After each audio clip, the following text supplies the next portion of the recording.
Hey everyone, this is Muskan Chhabra and you are watching Kumar Stocky. So हमने last video में समझा कि bank reconciliation statement होता क्या है, हमने उसकी इम्पोर्टेंस की, हमने डिफरेंसेस के रीज़न समझे और हमने एक इम्पॉर्टेंट टेबल भी प्रिपेयर किया जिसमें हमने बताया कि कौन से रीजंस में किसका बैलेंस ज़्यादा होगा और किसका बैलेंस कम होगा, जिसको हम आज भी यूज़ करेंगे, जो कि क्वेश्चन सॉल्व करने के लिए बहुत ज़्यादा इंपॉर्टेंट है. So let's start.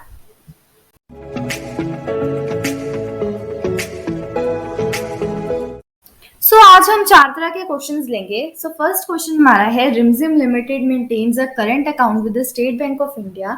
On 31st March 2017, the bank column of its cash book showed a debit balance of rupees. However, the bank statement showed a different balance as on that date. The following were the reasons of the difference. Find out the balance as per the bank statement as on 31st March 2017. सबसे पहले आपको यहाँ पे चीज बताती हूँ. देखो यहाँ पे लिखा हुआ है balance as per the bank statement. Balance as per the bank statement या फिर balance as per the bank book या फिर balance as per the passbook, ये तीनों सेम थिंग है. और अगर balance as per cash book की जगह लिखा हुआ balance as per ledger account, तो ये भी सेम थिंग है. Now let's see the format of bank reconciliation statement. इसमें हम 3 कॉलम्स बनाते हैं और इनके कॉलम हेडिंग्स होते हैं particulars, plus items and minus items. Particulars में हम वो डिफरेंसेस लिखते हैं, प्लस आइटम्स में हम वो अमाउंट्स लिखते हैं जो हमने प्लस करनी होती है, और माइनस आइटम्स में हमने वो अमाउंट्स लिखते हैं जो हमने माइनस करनी होती है. इसके ऊपर हम हेडिंग लिखते हैं bank reconciliation statement as on, जो भी डेट हो. यहाँ पे लिखा है एज ऑन. इसका मतलब कि जो बैंक रिकंसिलिएशन स्टेटमेंट है ये एक पर्टिकुलर डेट को बनाई जाती है, ना कि एक पर्टिकुलर पीरियड के लिए बनाई जाती है. क्या होता है कि मंथली बैंक से पासबुक आती है और जो फर्म है वो बैंक पासबुक और कैश बुक को चेक करती है, और जो आइटम्स अनटिक्ड रह जाती हैं वो डिफरेंसेस के रीजन बन जाते हैं.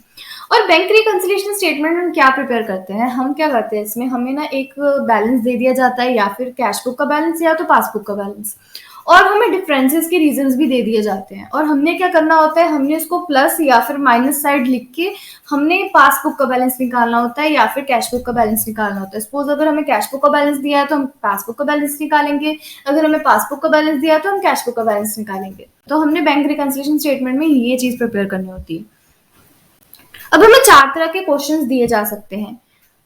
When debit balance as per cash book is given, when credit balance as per cash book is given, when debit balance as per passbook is given, and when credit balance as per passbook is given.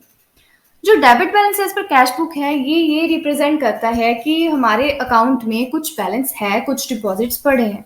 तो इसका मतलब है कैसा balance हुआ, ये एक favourable balance हुआ. Credit balance as per cash book एक अनफेवरेबल बैलेंस को रिप्रेजेंट करता है, ये एक ओवरड्राफ्ट बैलेंस को रिप्रेजेंट करता है. सपोज हमारी फर्म ने का करंट अकाउंट खुला है किसी बैंक में, जैसे इस क्वेश्चन में हमें स्टेट बैंक ऑफ इंडिया दिया था. Suppose state Bank of India में करंट अकाउंट खुला है, तो हमारे बैंक में हमने डिपॉजिट्स 45,000 के करवाए हैं, लेकिन हमने उसमें से विदड्रॉ कितने कर लिए, 50,000. तो हमने जो ये 5,000 है ये हमारा ओवरड्राफ्ट बैलेंस हो जाएगा, बिकॉज ये हमने डिपॉजिट से ज्यादा विदड्रॉ कर लिए. तो ये हमारा ओवरड्राफ्ट बैलेंस हो गया, ये एक अनफेवरेबल बैलेंस हो गया. जो debit balance as per passbook है ये किसके इक्वल होता है, credit balance as per cash book. अगर credit balance as per cash book unfavourable balance है, इसका मतलब debit balance as per passbook भी अनफेवरेबल बैलेंस हुआ. Credit balance as per passbook किसके इक्वल होता है, debit balance as per cash book. अगर debit balance as per cash book एक फेवरेबल बैलेंस है, इस credit balance as per passbook भी एक फेवरेबल बैलेंस हुआ. जो फेवरेबल बैलेंसेस होते हैं वो बैंक रिकंसिलिएशन स्टेटमेंट में प्लस साइड लिखे जाते हैं, और जो अनफेवरेबल बैलेंसेस होते हैं वो बैंक रिकंसिलिएशन स्टेटमेंट में माइनस साइड लिखे जाते हैं. तो इसका मतलब जो debit balance as per cash book है वो हम प्लस साइड लिखते हैं, जो credit balance as per cash book है उसे हम माइनस साइड लिखते हैं, जो debit balance as per passbook है उसे हम माइनस साइड लिखते हैं, और credit balance as per passbook को हम प्लस साइड लिखते हैं. जो फेवरेबल बैलेंसेस हैं वो हम प्लस साइड लिखेंगे, और जो अनफेवरेबल बैलेंसेस हैं उसे हम क्या लिखेंगे, उसे हम माइनस साइड लिख देंगे. Now comes the most important rule. ये रूल बैंक रिकंसिलिएशन स्टेटमेंट के लिए सबसे ज्यादा इंपॉर्टेंट है. अगर बस हमने ये रूल को फॉलो करना है हमारे सारे सम्स हो जाएंगे. एक हमने ये चीज़ ध्यान में रखनी है, ये जो रूल मैं आपको बताने लगी हूँ, और जो हमने एक टेबल प्रिपेयर किया था, वो चीज़ भी हमें ध्यान में रखनी है। हम उसको आज यूज़ करके ही आज हम क्वेश्चंस करेंगे। सो रूल क्या है? If we need to find the balance of passbook, then do what passbook does. देखो, इसका मतलब क्या है कि सपोज हमें वो कैश बुक का बैलेंस दिया हुआ है सबसे पहले, और हमने पासबुक का बैलेंस निकालना है, तो हम क्या करेंगे? हम वो करेंगे जो पासबुक कर रही है। और अगर हमें पासबुक का बैलेंस दिया और हमने कैश बुक का बैलेंस निकालना है, तो हम वो करेंगे जो कैश बुक कर रही है। ये रूल मैं आपको क्वेश्चन करते करते समझाऊंगी। जब हम क्वेश्चन करेंगे आपको रूल बिल्कुल क्लियर हो जाएगा। So let's get back to the question. हमारा क्वेश्चन था, Rimjhim Limited maintains a current account with the State Bank of India.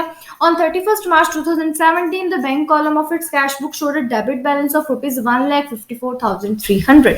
तो हमें यहाँ पे कौन सा बैलेंस दिया है? Debit balance as per cash book. तो हम क्या करेंगे? हम पर्टिकुलर्स कॉलम में इसे लिख देंगे कि debit balance as per cash book. Debit balance as per cash book कैसा बैलेंस है? ये एक फेवरेबल बैलेंस है, और फेवरेबल बैलेंस कौन सी साइड लिखे जाते हैं?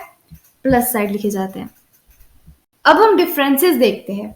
सो फर्स्ट डिफरेंस है, check deposited but not eight credited bye the bank. Means हमने चेक डिपॉजिट करवा दिया बैंक में, लेकिन बैंक ने उसे अभी तक क्रेडिट नहीं किया। इसका मतलब हमारा कैश बुक का बैलेंस ज्यादा हो गया, लेकिन हमारे पासबुक का बैलेंस कम हो गया, बिकॉज हमने अपना बैलेंस बढ़ा दिया, लेकिन पासबुक ने जब तक वो क्रेडिट ही नहीं करेगा तब तक हमारा बैलेंस क्यों बढ़ाएगा? अगर आपको ज्यादा क्लियरली जानना है तो आप प्लीज मेरी लास्ट वीडियो देखिए, उसमें मैंने ये सारा टेबल एक्सप्लेन किया है, एंड मैं इसी टेबल की बात कर रही थी। इसको यूज करके आपके सारे सम्स बहुत इजीली हो जाएंगे।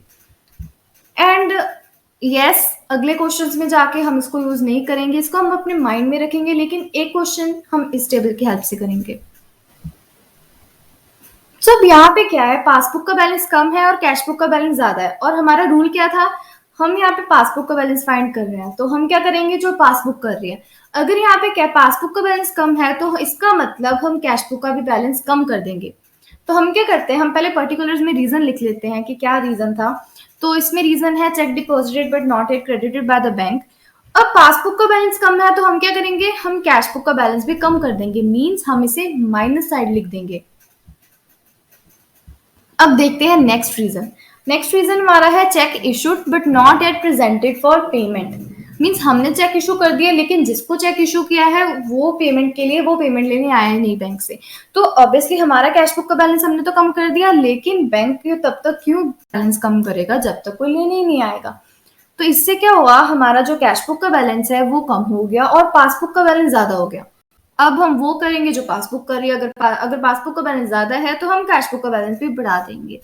तो हम क्या करेंगे? हम पर्टिकुलर्स में पहले रीजन लिख देंगे, check issued but not represented for payment, और प्लस आइटम्स में हम वो अमाउंट लिखेंगे, बिकॉज पासबुक का बैलेंस ज्यादा है और कैश बुक का बैलेंस कम है, और इसलिए हम क्या करेंगे? हम कैश बुक का बैलेंस भी बढ़ा देंगे, बिकॉज पासबुक का बैलेंस ज्यादा है।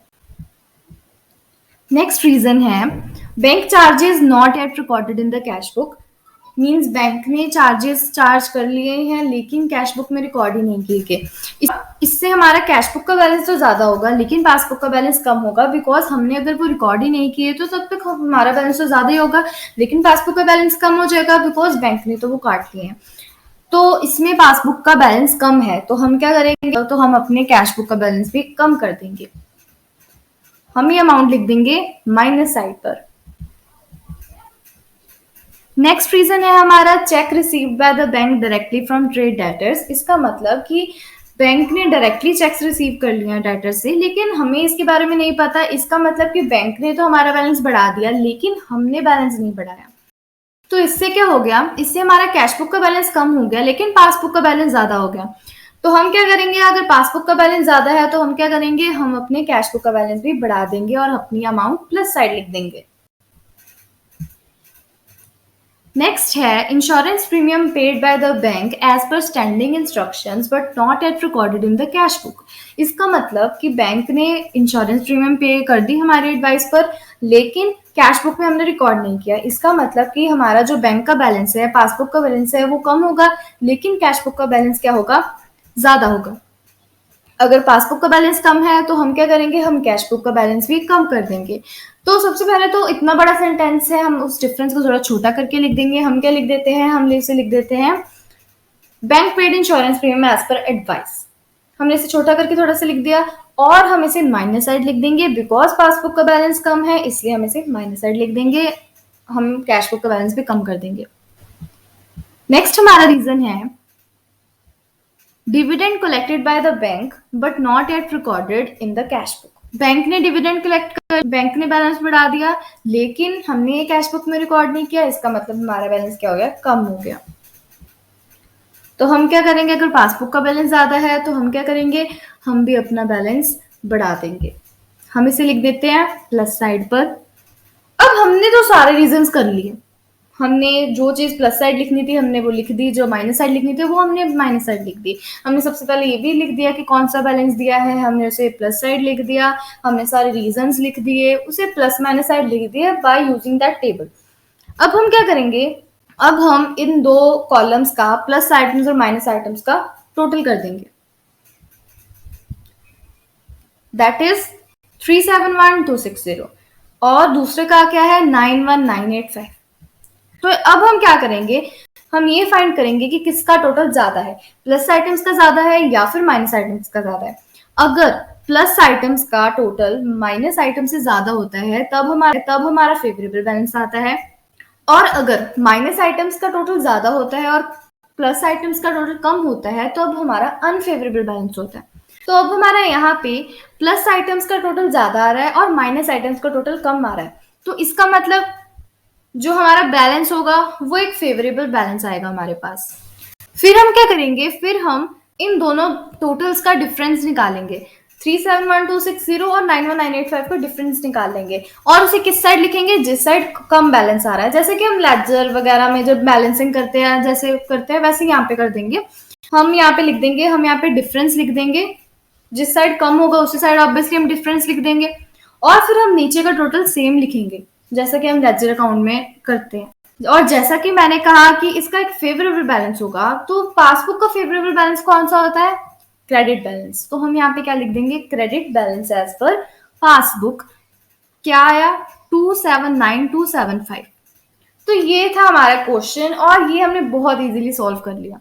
आई होप कि आपको ये सारा क्वेश्चन समझ आ गया होगा। बाकी क्वेश्चंस भी हमने ऐसे ही करने हैं। सपोज अगर हमें क्रेडिट बैलेंस दिया हो कैश बुक का, तो इसमें हम कुछ चेंज नहीं होगा, इसमें बस एक चीज चेंज हो जाएगी कि हम उसे फिर प्लस साइड नहीं लिखेंगे, हम उसे माइनस साइड लिखेंगे because it is a unfavourable balance. अगर हमें debit balance as per passbook दिया हो तब हमारे को चेंजेस आ जाएंगे, तब हमें ये जो चीज हम प्लस कर रहे हैं तब हमें माइनस करनी पड़ेगी और जो चीज हम माइनस कर रहे हैं तब हमें प्लस करनी पड़ेगी। That is also very easy, जब हम क्वेश्चन सॉल्व करेंगे तब आपको बहुत ज्यादा इजी लगेगा।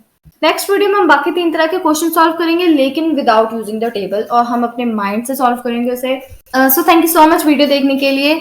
आई होप कि आपको आज सब कुछ समझ आ गया होगा, और अगर आपको वीडियो अच्छी लगी तो प्लीज सब्सक्राइब करें, लाइक करें और शेयर करें। Once again thank you so much.